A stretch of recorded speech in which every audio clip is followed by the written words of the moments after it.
Hello everyone, welcome to my mini vlog. लग्नानंतर पहिल्यांदाच आम्ही एक छोटासा ट्रिप प्लॅन केला with my in laws as वेल.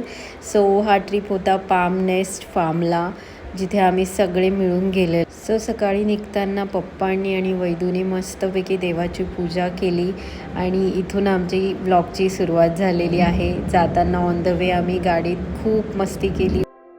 एकटं ट्रिपला जाण्यापेक्षा फॅमिलीसोबत जाण्याची मजा काहीतरी वेगळीच आहे. 1 ते 1.5 तासानंतर आम्ही लोकेशनवरती पोहोचलो आणि एक खूप सुंदर असं लोकेशन होतं, जे ऑलरेडी पप्पांनी विजिट केलेलं होतं, त्यामुळे त्यांना इथलं सगळं माहिती होतं. लोकेशन खूप युनिक आणि एकदम पीसफुल नेचरमध्ये होतं आणि समरमध्ये ऑब्व्हियसली सगळ्यांनाच अशा जागी जायला आवडेल. नेचरसोबतच इथे खूप छान प्ले एरिया पण होता, जिथे आम्ही खूप छान गेम्स खेळले. सगळ्यांनी मिळून वेगवेगळे स्पोर्ट्स एक्सप्लोअर केले. मोठ्यांपासून वैदूपर्यंत सगळ्यांनी आम्ही प्ले एरियामध्ये खूप एन्जॉय केला आणि सगळ्यात जास्त एन्जॉय जिने केला ती आमची वैदू.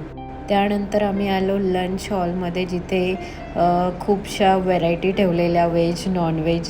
सो ज्याला जे हवं त्याने घेतलं and the food was awesome. खूप छान जेवण होतं आणि एकदम ऑर्गनाइज्ड सगळं होतं.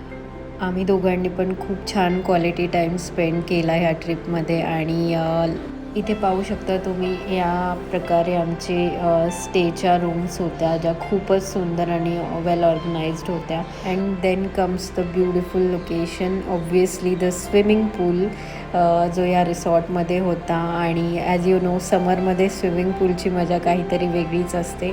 आणि हा सगळ्यात मेन पार्ट होता, जिथे सनसेटची वेळ झालेली आणि समर असल्यामुळे आम्ही सनसेटच्या टाईममध्येच स्विमिंग पूलमध्ये उतरलो. आणि फॅमिलीसोबत फर्स्ट टाईम हा एक्सपिरियन्स होता with coolest family ever I can say, की जिथे मी खूप जास्त एन्जॉय केलेला. आणि आम्ही सगळ्यांनी पाण्यात खूप वेळ स्पेंड केला आणि ऑलमोस्ट आय थिंक 1.5 hour आम्ही स्विमिंग पूलमध्ये एन्जॉय केला and then we came out. So अशा प्रकारे आमचा फर्स्ट डे होता. आणि सेकंड डे बिफोर चेकआउट आम्ही छान अशा फोटोज क्लिक केल्या सगळ्यांनी मिळून for the beautiful memories. So this is how we enjoyed our 1 day trip. आणि आय होप तुम्हाला सगळ्यांना हा मिनी व्लॉग आवडला असेल. Thank you so much for watching.